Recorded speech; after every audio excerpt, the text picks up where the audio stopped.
profecia do profeta angolano. Talvez muitos de vocês viram. Ele liberou uma profecia, uma visão que tinha visto antes do segundo turno das eleições presidenciais. E ele via o presidente Jair Bolsonaro fazendo as malas e sendo forçado a abandonar a presidência. Ele diz, não estava saindo porque queria, foi forçado.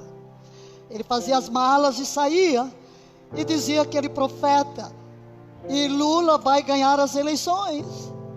E depois ele dizia, eu vejo um anjo, que não queria que ele saísse, mas a batalha era muito grande. E ele disse, eu via pessoas orando, servos orando, mas acontece que estes servos estavam caídos, venderam-se à luxúria, à vaidade, à fama, ao dinheiro.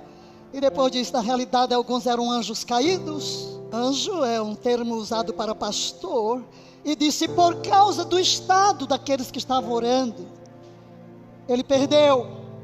E depois diz, e aí onde creio que Deus queria que eu me concentrasse, a violência, o pecado, a maldade crescerá 3 vezes mais nessa nação americana. E depois disso, a última coisa que eu vou dizer, e todos saberão quem profetiza e quem profetiza. Foi uma profecia que se cumpriu na sua íntegra, mas falta essa segunda parte.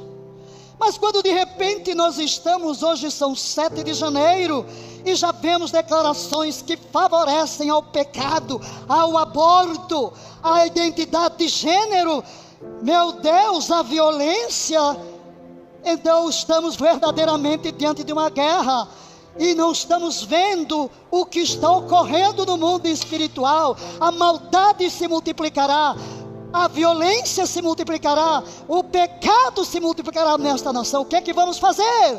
Temos que nos levantar para deter este avanço.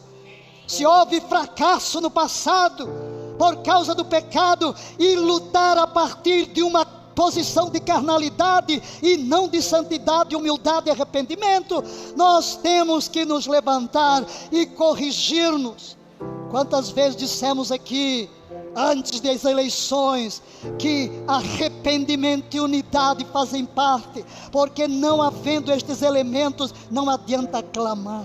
Temos que ver do ponto de vista de Deus. Qual é a visão que Deus tem para esta nação?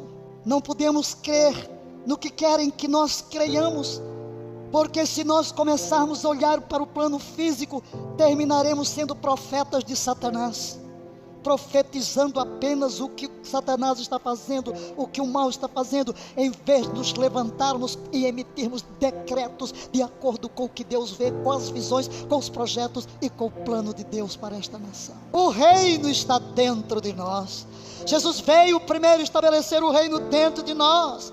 Queridos, não podemos esperar que o mundo lá fora, que os sistemas políticos serão o reino de Deus. O reino de Deus está dentro de nós, e nós vamos levar o reino de Deus, os valores deste reino, para salgar esta sociedade e ela não apodreça. Temos que orar cada vez mais a oração de Jesus: venha o teu reino, venha o teu domínio, venha a tua soberania, venha o teu governo, começando em mim, e tomar isso como a nossa intercessão pelos nossos governantes, pela nossa família, pelos nossos compatriotas. Quando a gente toma um território, tem uma grande vitória, põe de lado as armas, e o inimigo se arma. Nós aqui na nossa nação, avançamos tanto, em várias coisas a serem defendidas pelo governo, em relação aos valores do reino de Deus, mas relaxamos. E o que é que estamos vendo agora? O que é que estamos vendo agora? Já ministro defendendo aborto. O que é que estamos vendo agora? Até uma moda, todas e todes. Onde é que inventaram esse negócio? Que português doido é esse? Todes não é português, e para um bom português, todos já engloba todas e todos. Quando eu digo todos, envolve homens e mulheres, e todos. Onde inventaram esse negócio? Por trás disso tem uma ideologia, que mostra o quê? Avanços do mal.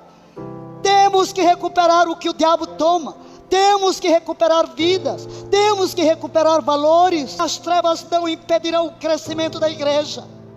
O tempo de sufoco e de abalos não abalará o reino de Deus. A igreja prevalece, as forças do inferno jamais a destruirão.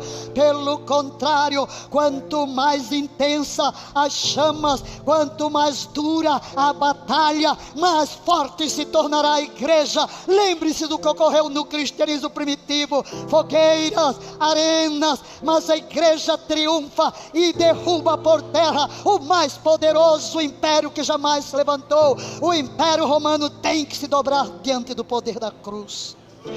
Este é o ano da cruz, pelo que haverá despertares, haverá salvação. Não há casos perdidos para Deus. O mais empedernido pecador, quando o Espírito de Deus o toca, todas as cadeias caem por terra e ele se levantará para a redenção. Ainda que alguém esteja preso nas garras de Satanás, na feitiçaria, na idolatria, em todo o poder satânico, um vislumbre só da cruz o arrancará daí. Lembrem-se do apóstolo Paulo, caminhando cheio de ódio para destruir cristãos, mas cai do cavalo diante da luz da voz do próprio Cristo e se torna o maior pregador de todos os tempos, que nos legou a maior parte das cartas aqui no Novo Testamento. E os prepotentes que se têm levantado na nação, e os que se estabelecem como líderes a si mesmos, e os que pensam que são Deus e que têm o poder de dominar, de oprimir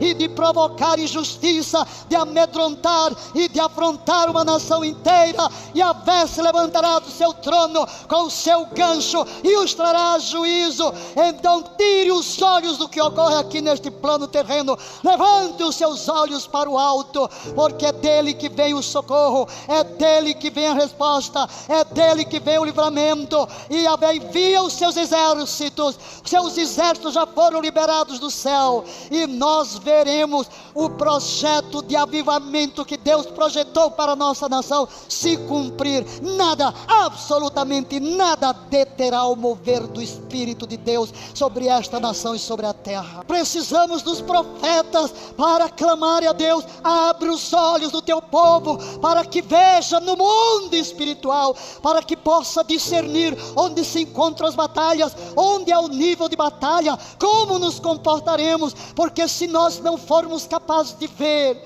no mundo espiritual as tropas que nos cercam, os problemas que se avolumam a cada dia diante de nós, vão nos amedrontar, vão nos desanimar.